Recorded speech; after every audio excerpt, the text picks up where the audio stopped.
And it's my understanding that we don't have any required ending time, except that we'll lose our council at 5 o'clock, so we probably want to, I think the board would like to wrap up for that. So hopefully we'll. I'll tell you in a sec, I'll find you.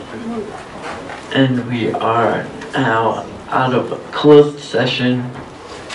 No votes were taken. And we're back in open session. And I forget who was.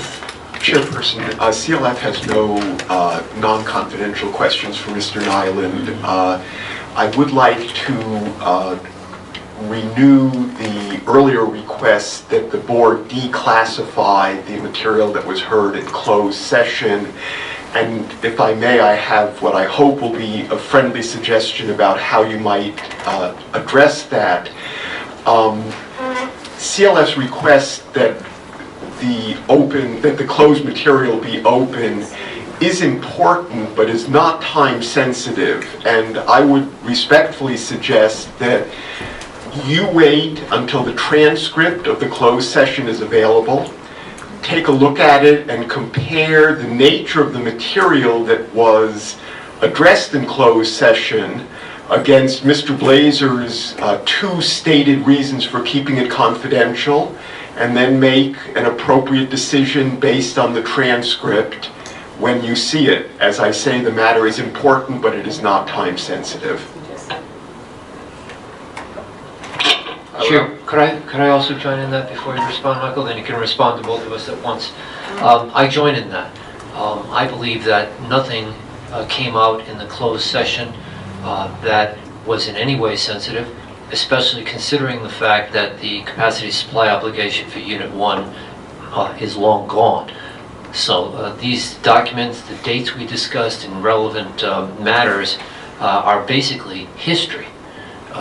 They go to a number of issues, which I won't discuss because I don't want to invade that, but I believe you heard it all. My personal feeling is, I think you can determine right now that the content of the closed session does not contain anything that's proprietary in any way. Thank you. Well, I think the suggestion to defer the decision is a good one. With that said, one of the important things that did come out from the closed session in terms of the issue of confidentiality is that ISO New England deems all of this material highly confidential and subject to extremely restricted access. So my ISO New England or protect Turn your microphone on, please. the applicant? Sorry, I'm actually used to not using it now that we were in closed session for so long. The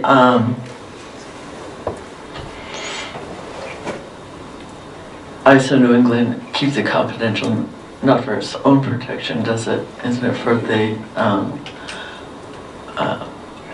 whoever would be bidding in?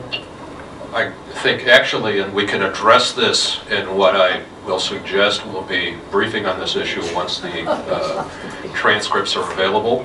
But I think ISO New England, and they have a confidentiality policy that we will attach to whatever brief we file. But it's not to protect the applicant, it's to protect the process.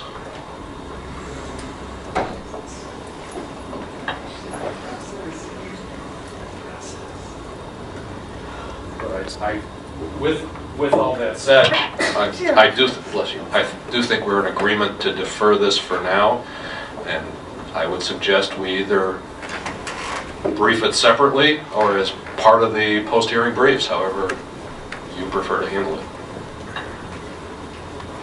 Yeah, well, definitely we'll be deferring on that. And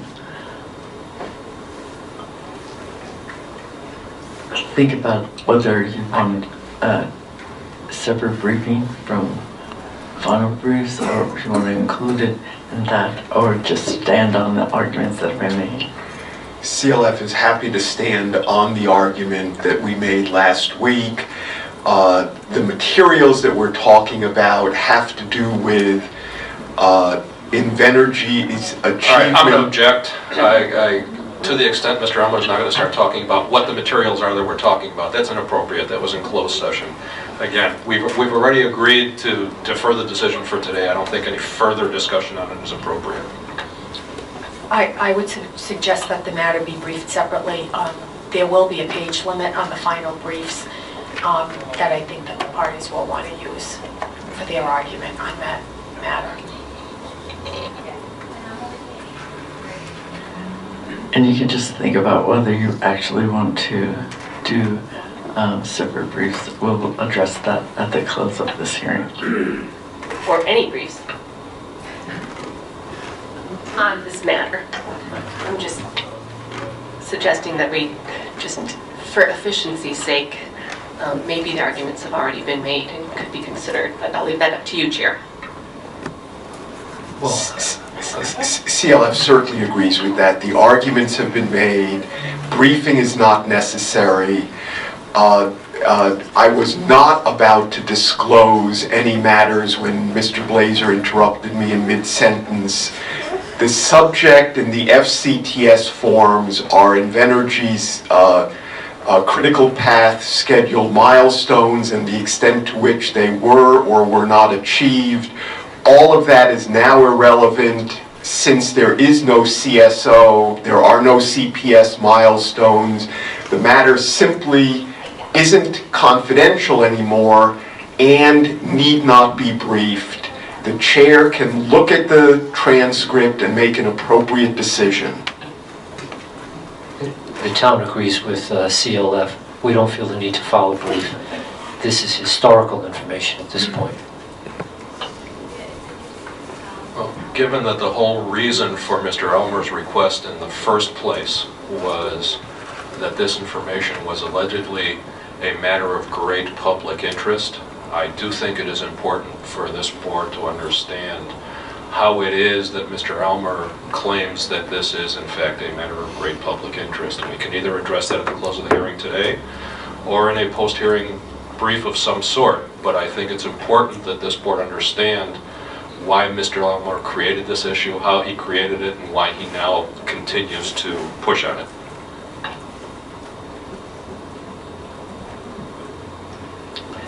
Let's proceed with the witness.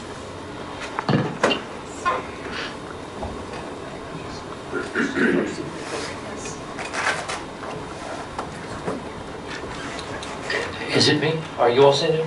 Okay. Well, thank you. Let's get started. I'd like to look at the Invenergy Application Exhibit 1A, please. And if we could bring that up on the screen and go to section 3.1, which is on page 7.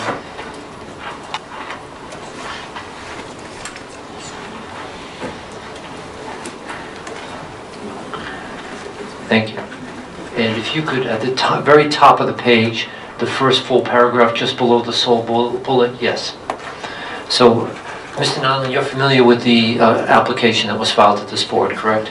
Yes. And I assume you participated in preparing it, or at least reviewed it? Yes. And I'm going to read the third sentence, begins on the third line of the first full paragraph. And first I'm going to ask you, the term forward capacity obligation, which is shown as the acronym FCO in here, is that the same as capacity supply obligation or CSO?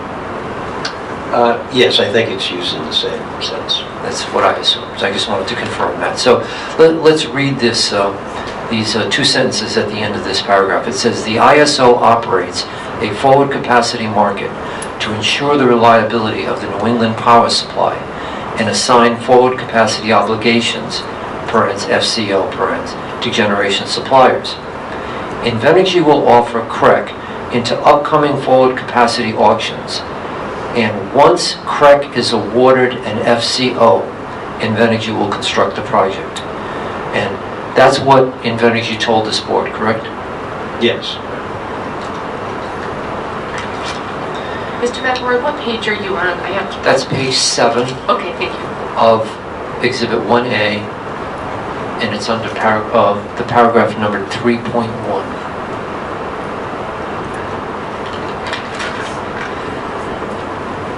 I'm going to be skipping around a little bit from topic to topic, so I apologize.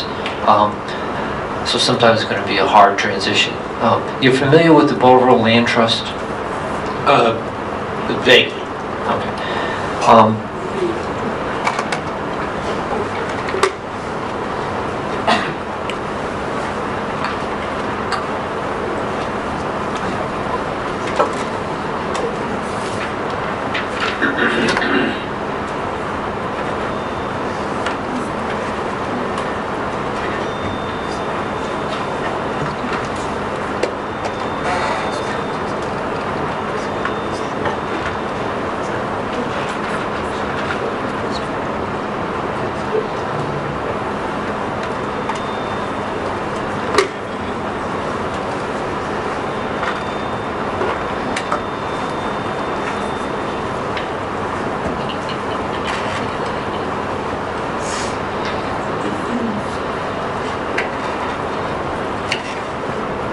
Can we mark this for ID, please? I believe it's 46. 46, yes.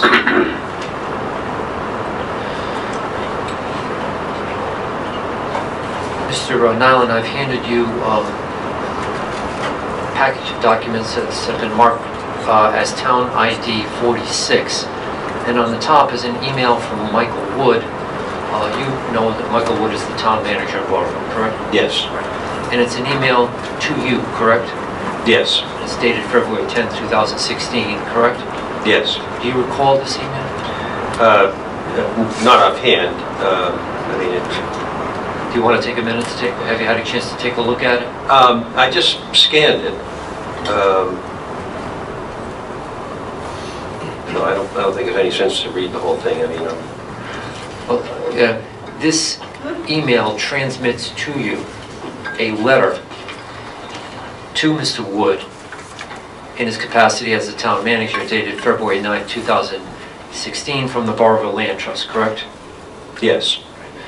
And Michael Wood sent you this copy and pointed out, well, he asked you that, saying that he might want some input from you or some feedback from you at a later date on this, correct? Yes, that's what the email says. Right. And the letter itself says that the Barrington Land Trust believes that the biodiversity information submitted in the Invenergy application to this board was not sufficient to judge the impact of the plant on biodiversity in the area, and asked to further study the site for biodiversity purposes. Is that fair to say? Yes. All right.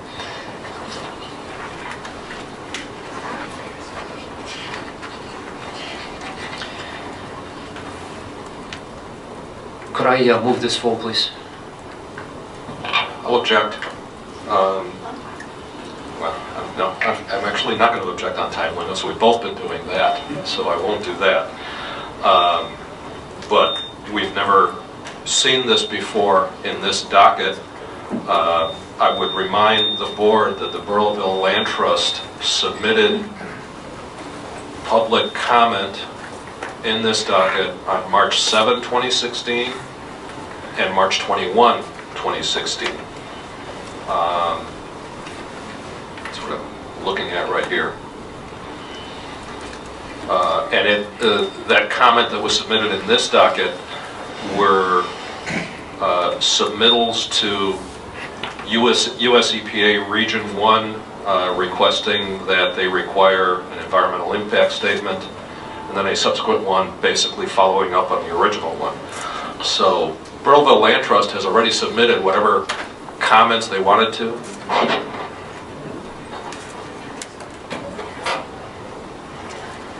And I believe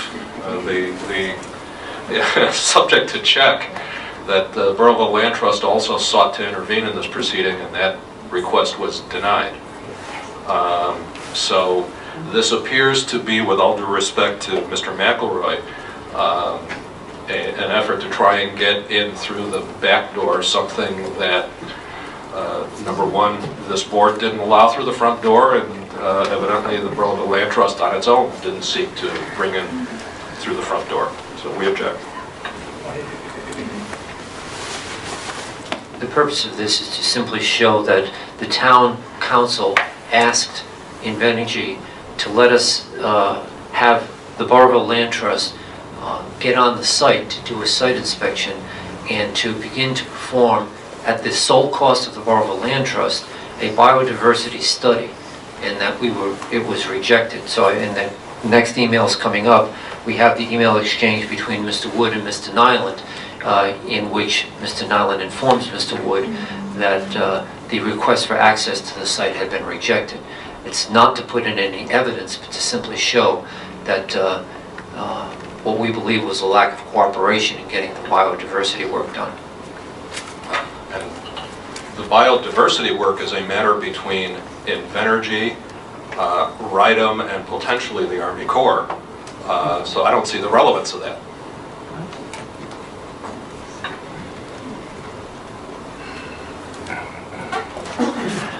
I'm going to allow it. I don't think that it's actually relevant for admission of this material. The fact that the Barrington Land Trust previously sought to intervene, nor that the Barrington Land Trust itself has provided public comment to the board on prior occasions. I think that it's appropriate for the town to provide this information, and this exhibit is admitted full. Thank you. Mr. Niland, I'd like to show you another email from Michael Wood to you dated June 28, 2016 regarding access to the site for the purposes of doing a biodiversity study.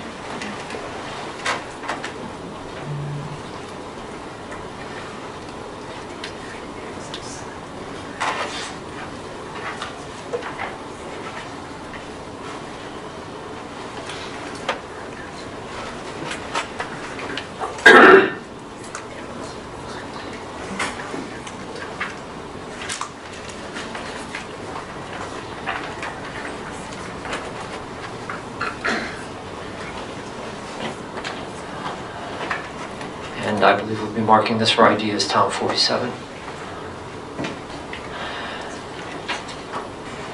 Mr. Wood, I'm sorry, Mr. Niland, this is an email from Mr. Wood to you. Do you recognize it? Yeah, I remember this email. And so the Barrington Land Trust was asking for access to the site to perform a biodiversity study on the site at their sole cost. Do you recall that? Yes.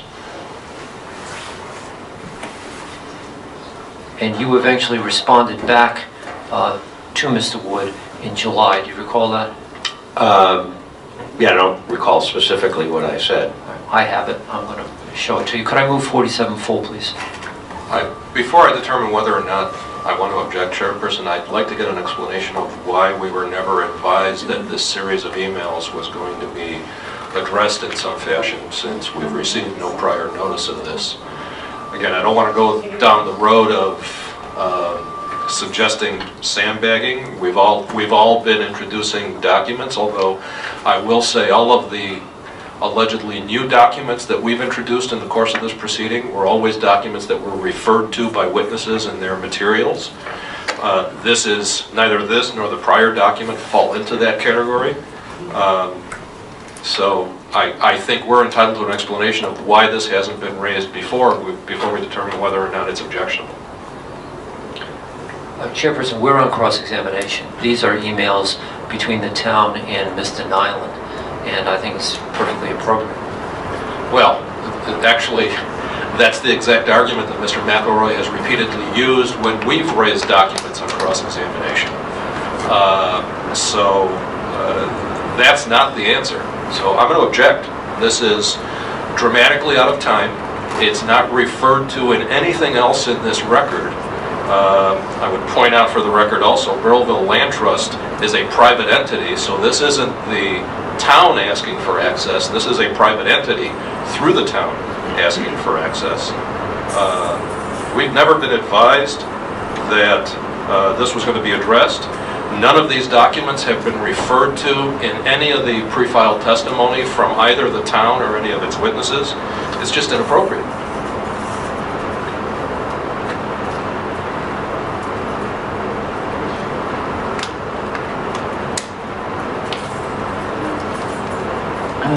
I'm going to allow it on cross-examination. I do think that it's relevant, particularly in light of DEM's recommendations regarding additional scope of wildlife studies. Well, I would add then for the record, Chairperson, the town hasn't proffered a Burrillville Land Trust witness. We've had no opportunity to cross-examine any such witness. We can't cross-examine these letters. In contrast, given what you've said about the issue that it's relevant to, we certainly have had the opportunity to cross-examine the write-up witnesses. So I think this now raises a due process issue, and I'd ask you to reconsider your decision. Tonight. So, Mr. Niland, could you look at the Burrillville Land Trust letter and go to page 3 of 5, please?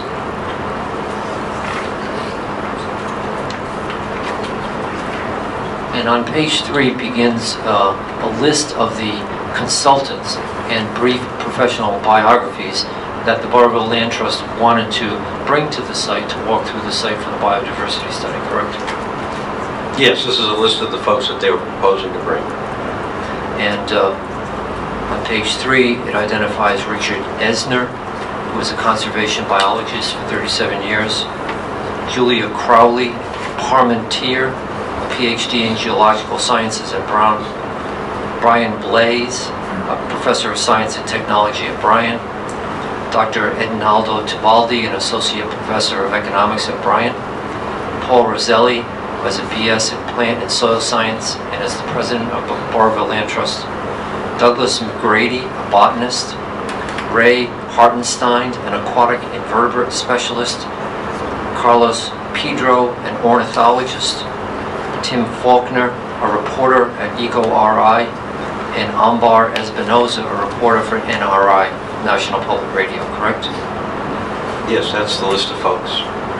And you conveyed that request to Spectra, correct? I did have a discussion with Spectra about it.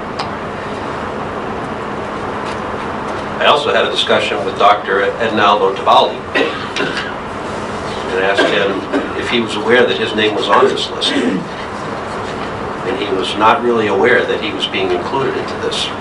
There was no pending question, so move to strike that answer. None.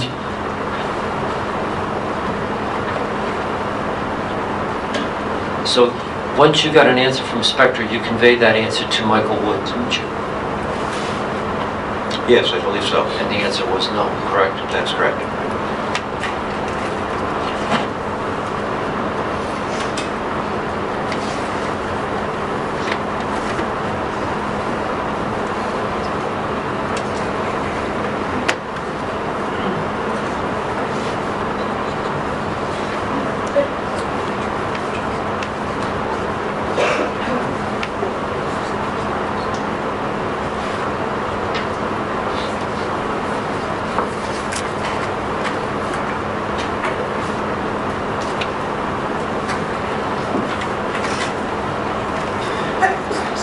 Ask that this be marked for ideas for Town 48, please. So do you have in front of you, Mr. Niland, Town 48 for ID? It's an email from you to Michael Wood dated July 6, 2016. Yes. And it's an email to Michael, and it says, this is the answer I got from Spectra, and you've attached an email, correct? Yes. So the second page is an email from a Michael Durain, if I'm pronouncing that correctly, at Spectra, to you. And the email says, John, upon further review of your request, Spectra Energy has a concern that some of the proposed participants for a site visit may pose a safety issue for our employees, or perhaps an impact to the operations of the plant. For those reasons, Spectra Energy declines your request for a site visit. Did I read that correctly? Yes. Did they tell you who on that list they felt posed a safety issue for the employees? No. Did they tell you who on that list perhaps posed an impact to the operations of the plant? No. Did they tell you how those people could have posed either a safety issue or an impact to the operations of the plant? No. Did you ask? What they told me was that they had folks who had, I think around this time frame, had tried to trespass on their property, and I think that maybe was some of the concerns that they were expressing in this email, but they didn't get into any specifics with me. Did they tell you who on the list of names that we just read had allegedly tried to trespass on the property? No. I would move 48 full, please.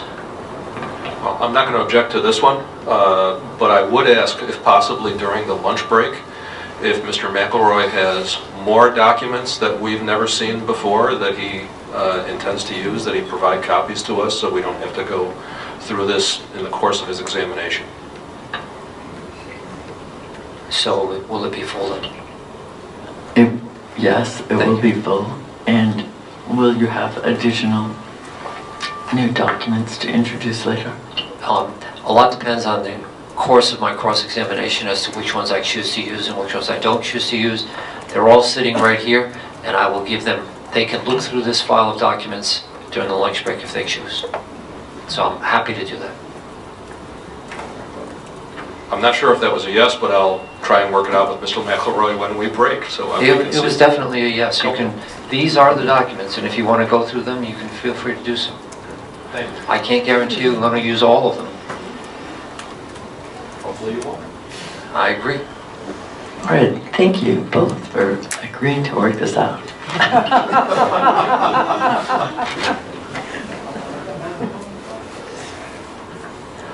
Now, Spectra was perfectly fine with having Invenergy bring its biodiversity people on site, correct? Yes. Spectra was fine with the site walk that this board and representatives took on the site, correct? Yes. Did you do anything to try to persuade Spectra to let this biodiversity study be done by the Barrington Land Trust, since it would provide additional information at no cost?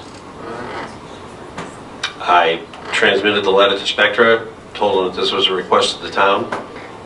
I think they gave it due consideration, and I think that was the extent of it. Okay.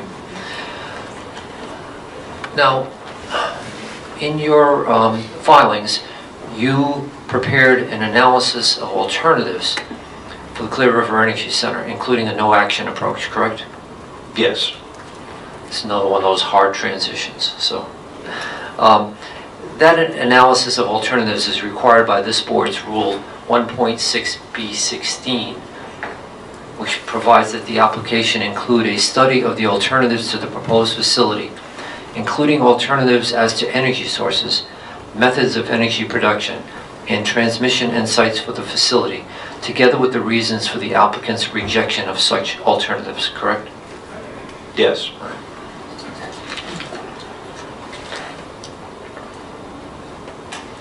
Could you tell me when you conducted your alternatives analysis? As part of the call it the desktop site evaluation that we were doing in order to locate properties that may be suitable for new generation, I looked at certain parcels as to whether or not they would be suitable for one form of generation or another. So it was sort of an ongoing process, I guess is the best way to answer it. Well, you filed your testimony in 2015, wasn't it, with the PUC? Was it 2016? It was probably 16. All right. So you conducted the alternatives analysis sometime prior to filing your testimony, correct? Yeah, this was conducted as part of the preparation of the EFSB application. Okay. The EFSB application was filed in, was it March of 2016? have that right? October of 2015. October 2015. So sometime prior to October 2015, you did your alternatives analysis and included it in the application. Is that fair? Yes. Okay. And you have not done an updated analysis and submitted it to this board, correct? That's correct.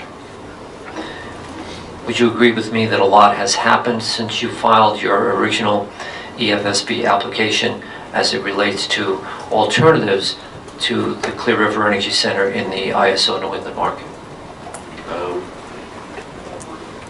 I don't know that I would agree that a lot has happened. Well, let's go through a few things that have happened, okay? Would you agree with me that the price of capacity in the New England market declined from $9.55 per kilowatt month to $3.80 per kilowatt month between FCA 9 in 2015 and FCA 13 in 2019? Yes. Would you agree with me that the net installed capacity requirement has also gone down during this period of time? Yes. Would you agree with me that the development of renewables has steadily increased between FCA 9 and FCA 13? Yes.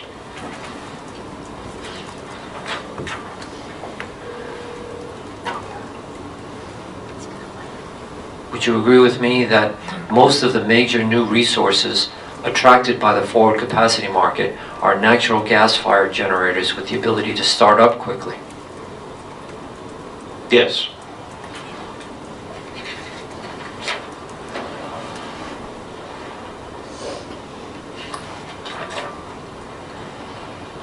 Would you agree with me that since FCA 9, prior to Correct Unit 1 being awarded the capacity supply obligation, clearing prices in our zone have fallen in each subsequent auction? Since FCA 9? Yes. Yes.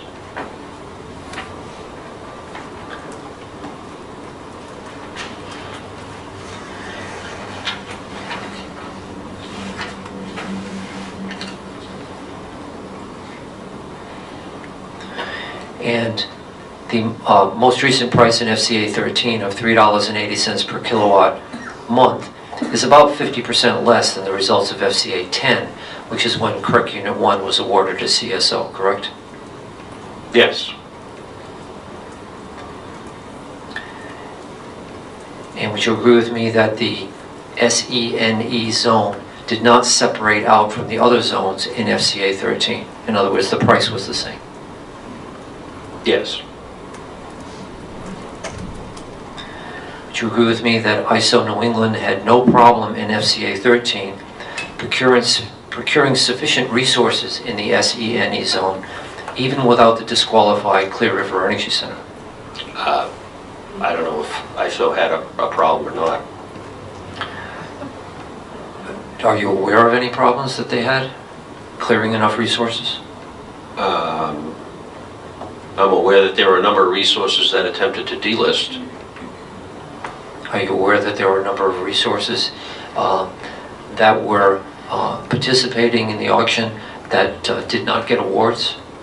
I'm not aware of that. You didn't follow the auction? You're talking about existing resources? Yeah, both existing and new. Well, new resources, you wouldn't, that's not public information. There were a number of existing resources that participated in the auction and attempted to delist as a result of the auction. Well, that wasn't my question. Isn't it true that there were a number of existing resources that participated in the auction but did not get awards? I don't know. Okay. Isn't it true that the clearing price continued to drop even without Clear River Energy Center in the auction in FCA 13? Yes. Now, you looked at offshore wind in your alternatives analysis, correct? Yes. Would you agree with me that there have been a lot of changes with respect to offshore wind since you first did your alternatives analysis in 2015? Yes. One of the things you said regarding offshore wind was that it was at a very early stage in your testimony, correct? Yes. You also said in your testimony, discussing your alternatives analysis, that offshore wind was relatively expensive, correct? Yes.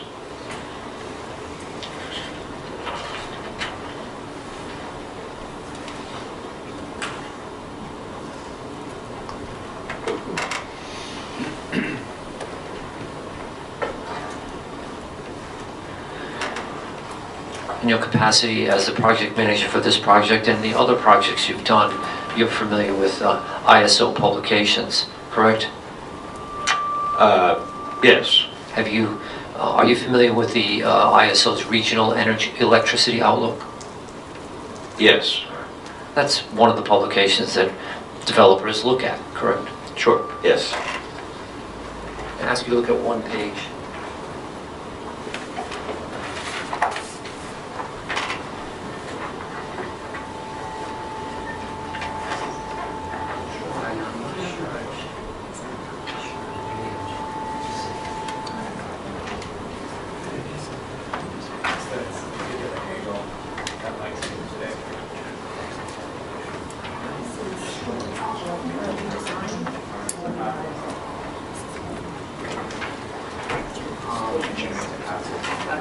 Can you guys get back to work?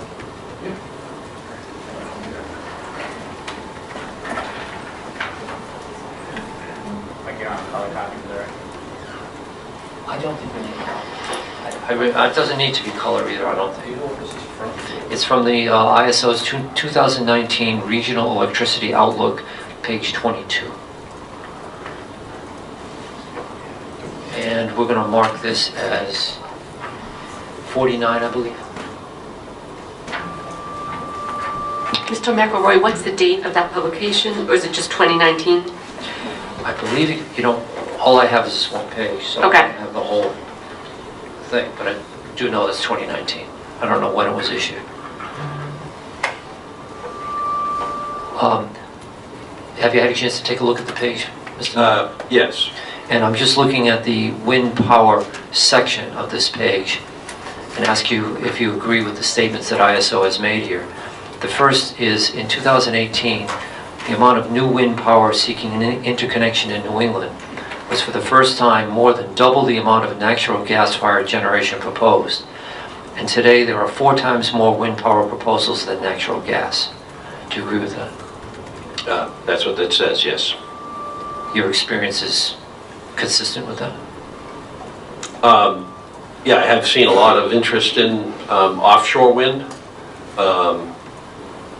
And I know that in New England, for onshore wind, there's a few locations that you can do it where you have the, the requisite wind speed.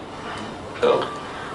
The next sentence says, of the roughly 13,500 megawatts nameplate of wind power being proposed regionally as of January 2019, about 9,500 megawatts would be offshore of Massachusetts, Rhode Island, and Connecticut, with most of the remaining 4,000 megawatts located onshore in Maine.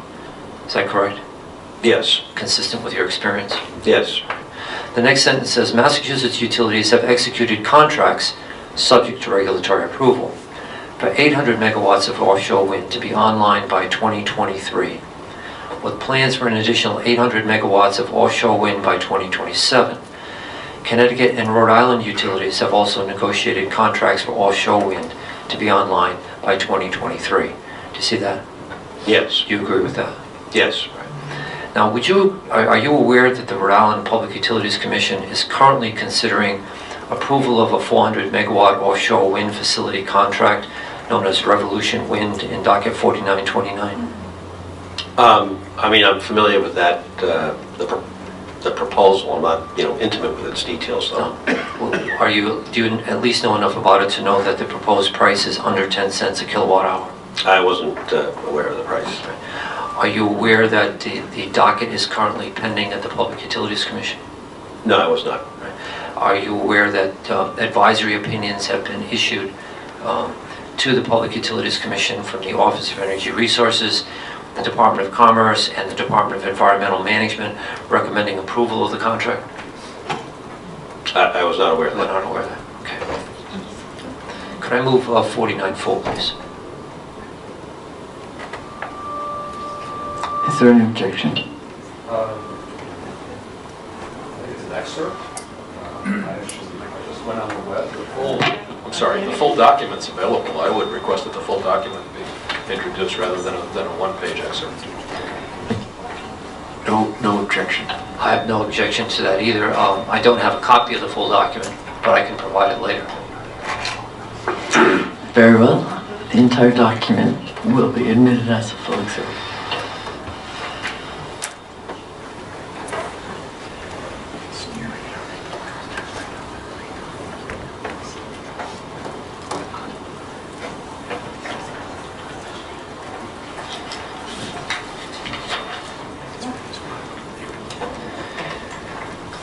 Are you aware that the Massachusetts offshore wind bids that were submitted in 2018 set a record low price for offshore wind?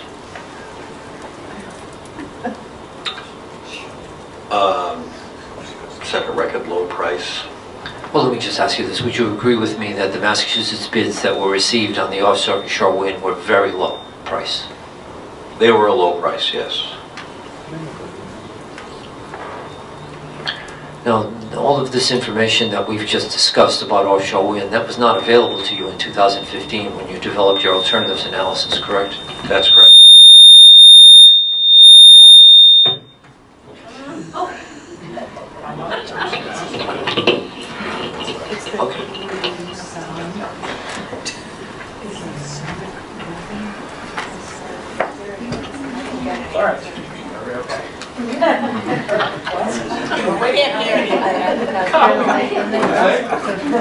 Sometimes the paying job comes.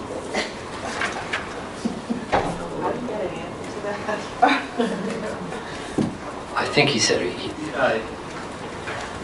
I think the question was, this information was not available to me when I did the alternatives, and the answer was yes, that's right, it wasn't available. Are you aware, Mr. Niland, that last week the Massachusetts Department of Energy Resources and Eversource, National Grid, and Unitil initiated a procurement of an additional up to 800 megawatts of offshore wind with the goal of executing a final contract by the end of this year? I was aware of that, yes.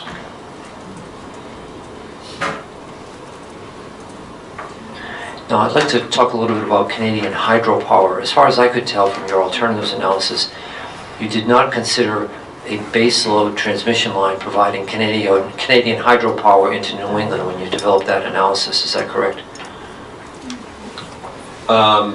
It was mentioned in the analysis, but at the time we felt that the feasibility of permitting the transmission line necessary to bring the hydropower in was problematic. All right. Are you aware that since then Massachusetts has entered into a contract for over 1,000 megawatts of baseload Canadian hydropower called the New England Clean Energy Connect project? Yes. Are you aware that on February 21 of this year, a stipulation was filed with the Maine Public Utilities Commission in docket 2017-00232 called In Re Central Maine Power Company, request for approval of CPCN for the New England Clean Energy Connect, consisting of the construction of a 1,200 megawatt HVDC transmission line from the Quebec Maine border to Lewiston. I haven't followed the proceeding in that docket that closely. So you were not aware that a stipulation was filed on February 21 by the major parties in that case, recommending to the PUC approval of the docket? Yeah, as I said, I hadn't followed it that closely.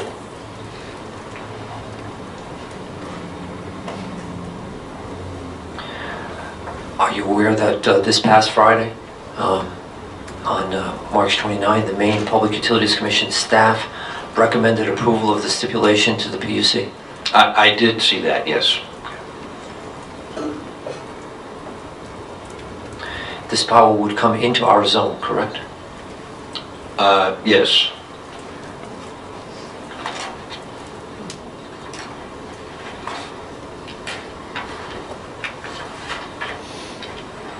Now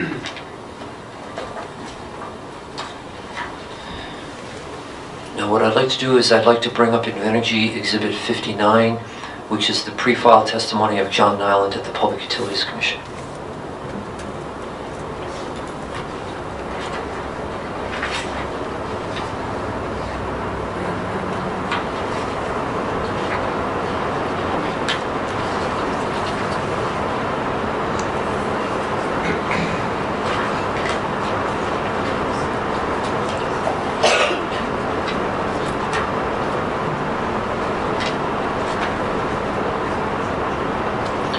I'd like to go to page 10, please.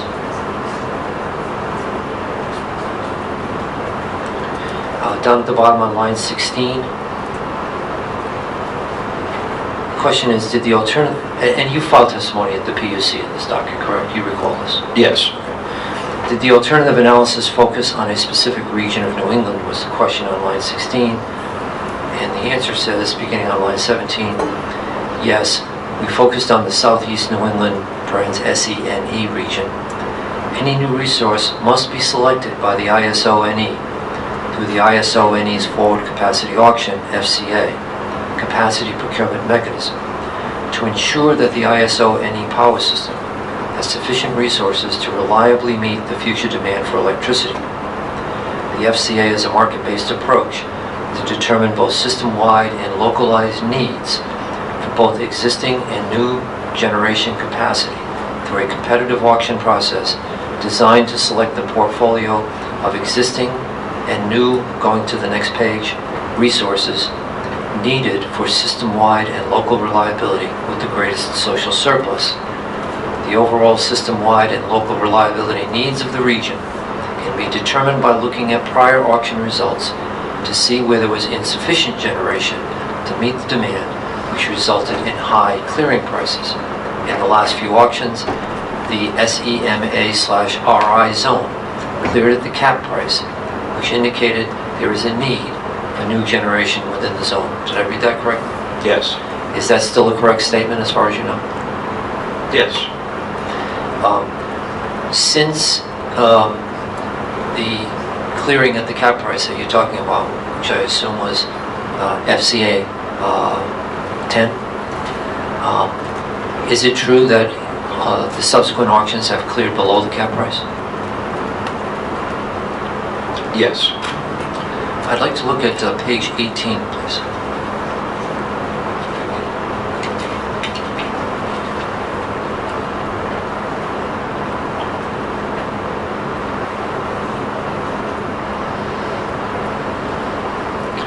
And I'd like to start with the first full paragraph, beginning on line 6. If you could blow that up a little, thank you.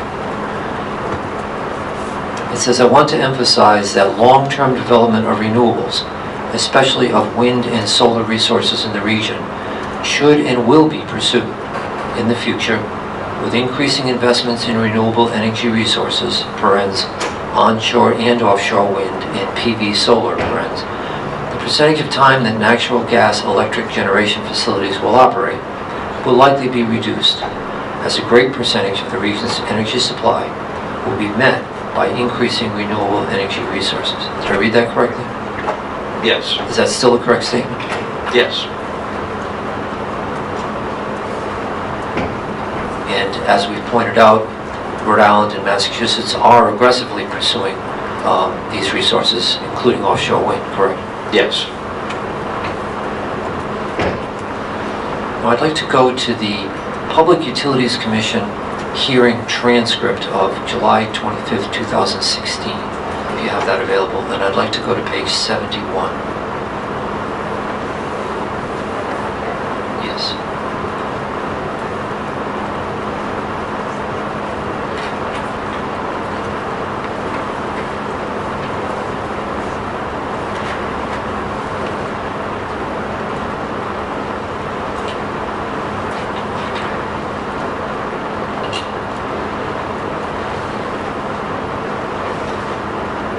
Now you recall, Mr. Niland, that you testified in this room at the Public Utilities Commission hearing, correct?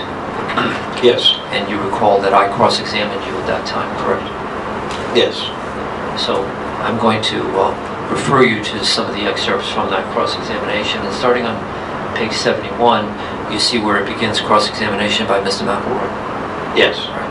So the question beginning on line 6 is, as I understand your position in your testimony, it's your position that because ISO New England in FCA 10 gave you an award, that means that there is, by definition, I think, as your lawyer stated, a need for the facility. Is that correct? And you answered yes. The award that you received was for 485 megawatts, correct? And you answered that's correct. Did I read that correct? Yes. Do you recall that testimony? Yes. And that was correct testimony, isn't it? Yes. Let's look at page 72, starting on line 1. It's questioning from me. It seems that, by definition, using your logic, the ISO has determined that the other approximately 500 is not needed. Is that a fair statement? Your answer was, I think that was the conclusion of the FCA 10. FCA 11 may have a different conclusion and select the other half. Did I read that correctly? Yes. And that was your testimony at the time, correct? Yes. And as it turns out, FCA 11 did not reach a different conclusion, did it? The other half was not selected. Yes, that's right. We go to page 75, please.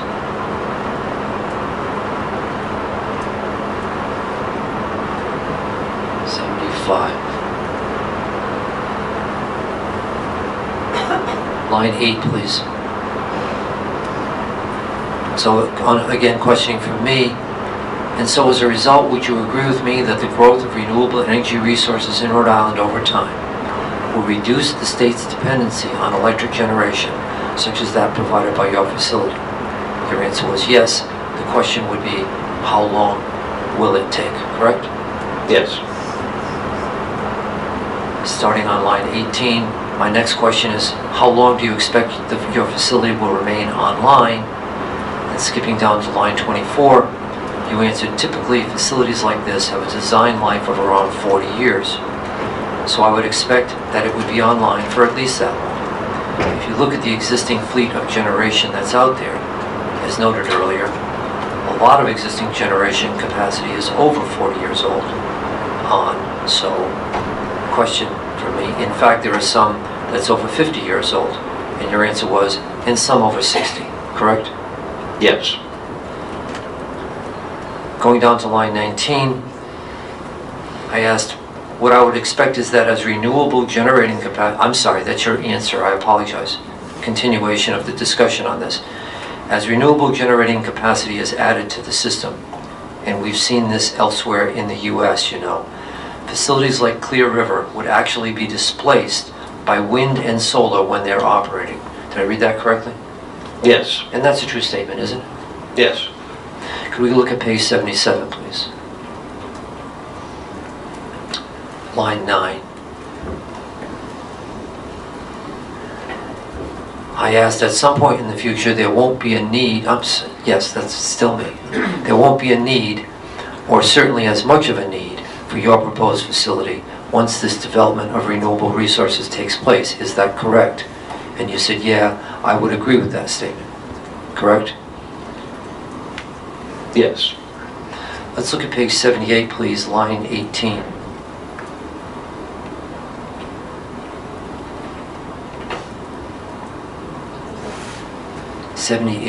Line 18. Thank you. And I asked, if your project is approved, in fact, Rhode Island's reliance on natural gas will increase, not decrease, correct? And you said it will increase. Is that fair to say? Yes. Could we look at the very bottom of page 79, the last line?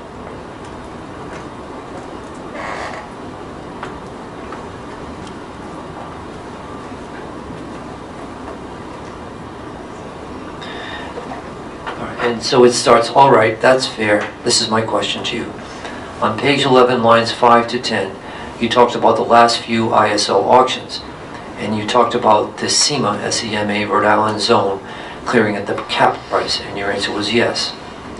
And you concluded from that, because the clearing was done at the cap price, which I believe was about $17. Is that right? Answer, yes. In FCA 10, it was 17, a little over 17. Question.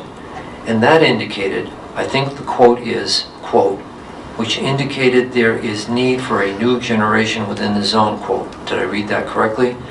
And your answer was, that's the way we viewed it, correct? Yes.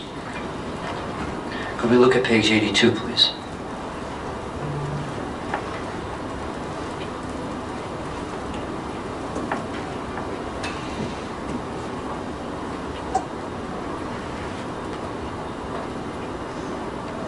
Starting on line 14.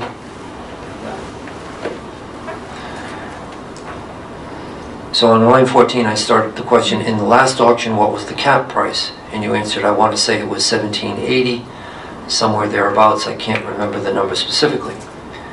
And I said, and the actual closing price was just around $7, correct? And you said $7.03. Question, and there were many bidders in that auction, correct? And you said there were. Skipping over to page 83, please. Beginning on line 9. There's no doubt, the question, there's no doubt in your mind that there are other bidders who stood ready, willing, and able to put a facility in that would meet the need, correct? And your answer was yes. Is that correct? Yes. Now going to line 19 on that same page. Question, now would you agree with me that increasing the amount of power supply anywhere within our zone would be beneficial to Rhode Island ratepayers, provided it closed somewhere near the closing price from the last auction? And you said, yes, I would agree with that. Continuing to the top of page 84, the question was, so the facility does not have to be located in Burrillville, does it? It just has to be in the zone. And your answer was, it just has to be in the zone. I think that's correct. Is that correct? Yes. And you agree with that, correct? Yeah, from the ISO's perspective. Okay.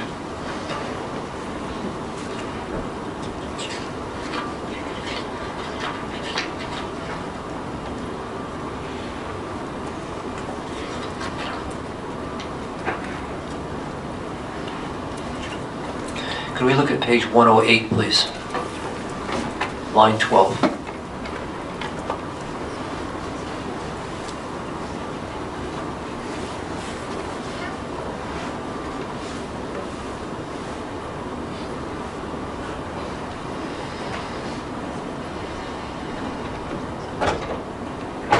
Okay, so beginning on line 12 on page 108, the question, you said you had knowledge that there may be a need in New England.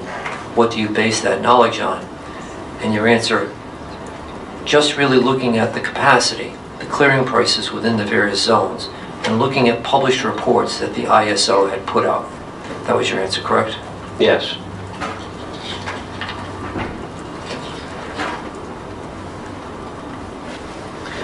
Could we look at the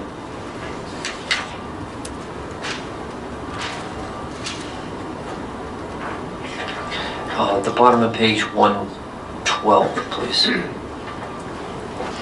Line 16.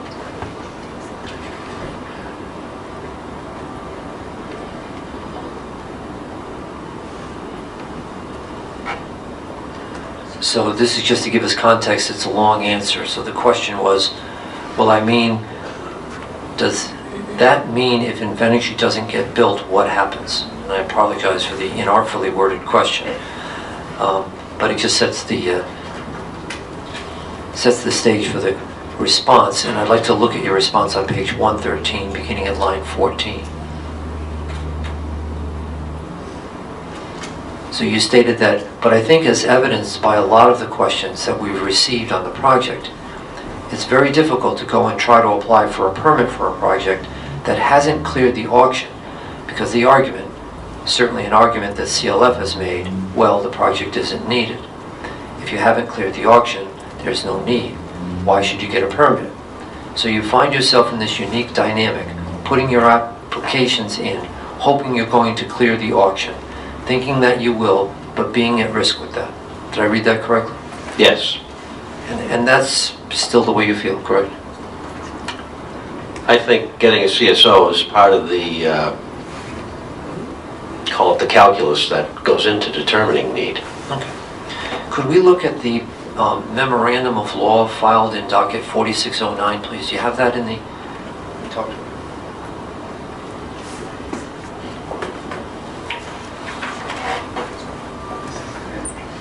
This is Invenergy's post-hearing memorandum of law.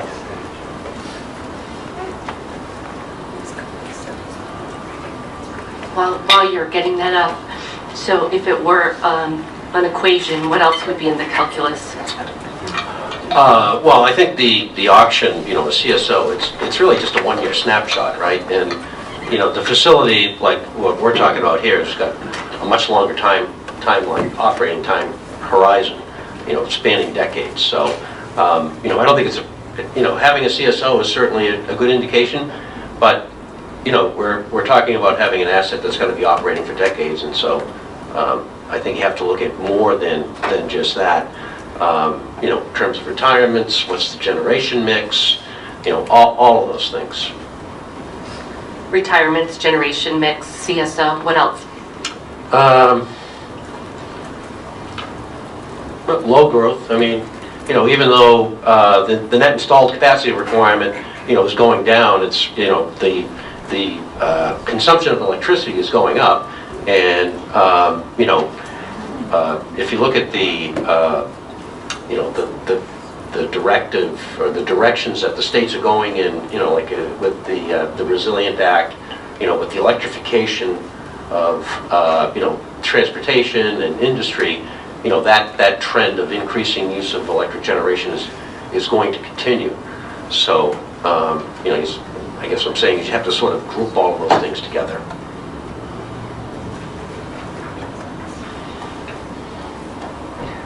But the prices have been going lower while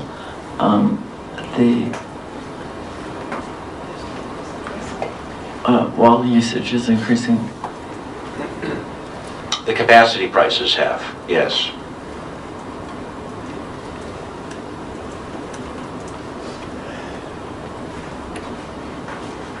Should I continue?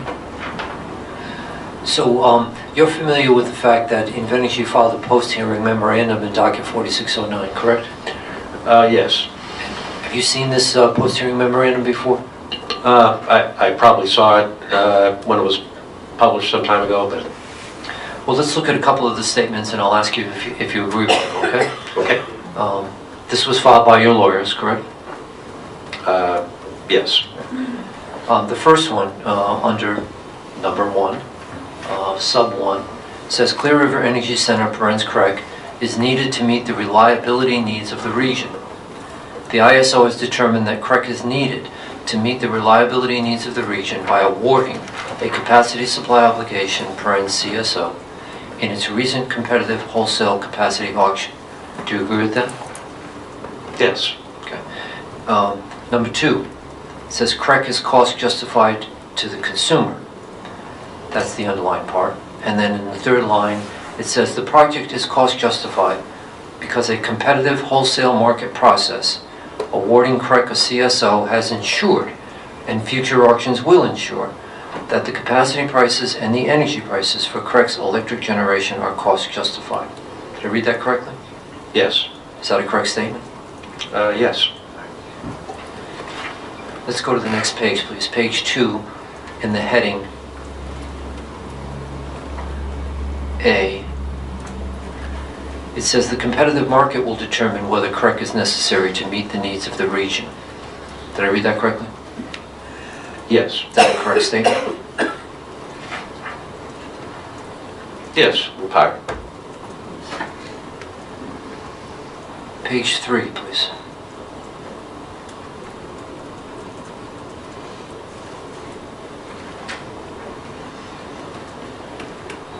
The heading on, it says number 2, the need for Crec is determined in the competitive market, correct? Did I read that? Yes. Correct? Yes, okay. I couldn't see it, the reflection. I'm sorry, I didn't know yet. Yeah. It hadn't blown up yet. And so going down to, in that first full paragraph under number 2, 4 lines up from the bottom, it says, higher clearing prices in FCA 9 signaled a need for more generation capacity in the region, correct? Yes. And that was your analysis, correct? Yes. Then in the next paragraph, beginning in the second line, the second sentence. It says, Invenergy was recently awarded a CSO for 485 megawatts in FCA 10, with a reference to the exhibit number. The award of a CSO by itself is a compelling evidence of need. Did I read that correctly? Yes. And you agree with that, correct? Yes. Let's look at page 5, please. The first full paragraph, beginning with the word notably. So it says, notably, ratepayers are not at risk if the second unit does not clear. And we know the second unit did not clear, correct? Yes. All right. Seth Parker, parents Mr. Parker, testified that, quote, if CREC clears in future FCAs and is awarded CSOs, it will be needed. If CREC fails to get a CSO in the future, it will not be needed, and Invenergy would be at risk, not Rhode Island customers. Did I read that correctly? Yes. And you agree with that, correct? Again, to a certain degree.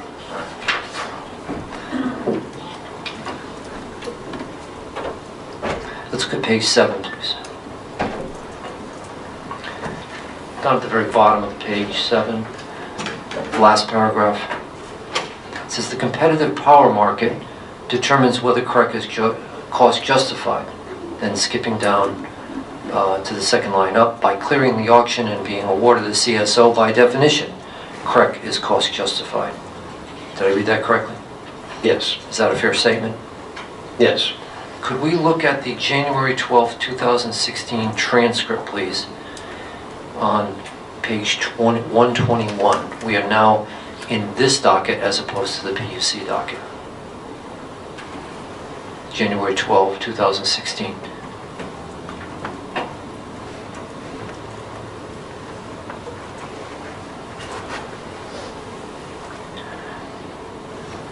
You recall testifying in this docket on January 12, 2016, Mr. Niland? Yes. Okay.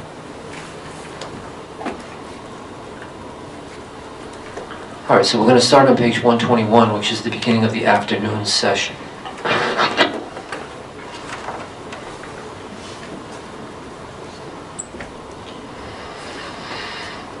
That's just to put us in context. It says the afternoon session began on January 12th at 1:55. Then if we could look at page 124, just to show that this is where your presentation began.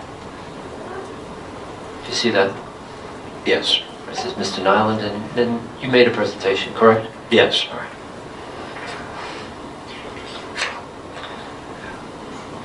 Let's skip over to page 131, please, line 9.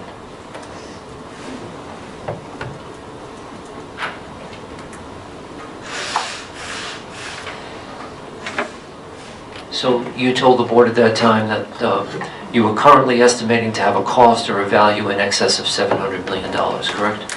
Yes. And since that time, that cost estimate has increased to approximately $1 billion, correct? Yes.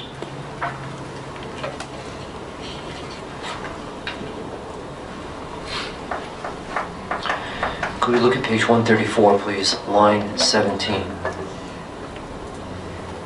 Let me just ask one question about that. So the cost has increased by about 40%. Can you articulate why it Yeah, increase that, was so the great? estimate there did not include the cost for the interconnection, the cost for the financing. We had yet to get bids in from EPC contractors, and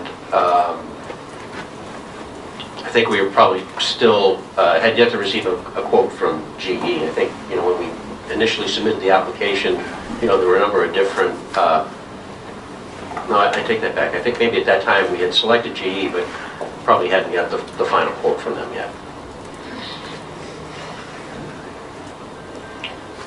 So fair to say that quote was preliminary and not inclusive of the entirety of the costs? Yes. So if we could look at page 134, please. Line 17. This will, I think, help answer Director Coyte's question, but we have made that selection using the GE. It's called a 7HA.02 technology. and it will produce approximately 1,000 megawatts for 2 turbines, correct? Yes, All right. That's still the case? yes. All right. Going to page 135, please. Line 3.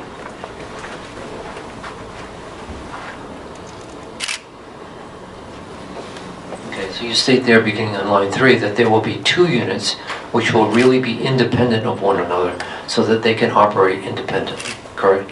Yes, And that's still the plan, correct? yes. Page 137, please.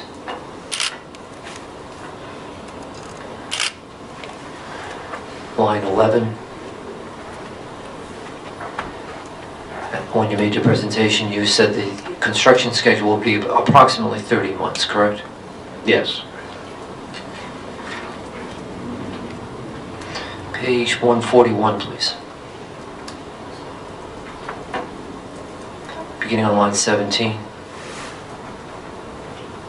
I'm sorry, I think it's 12:30. It's 12:31. Sorry, Lester. We're breaking for lunch now. Start time 1:30. So we'll be back at 1:30.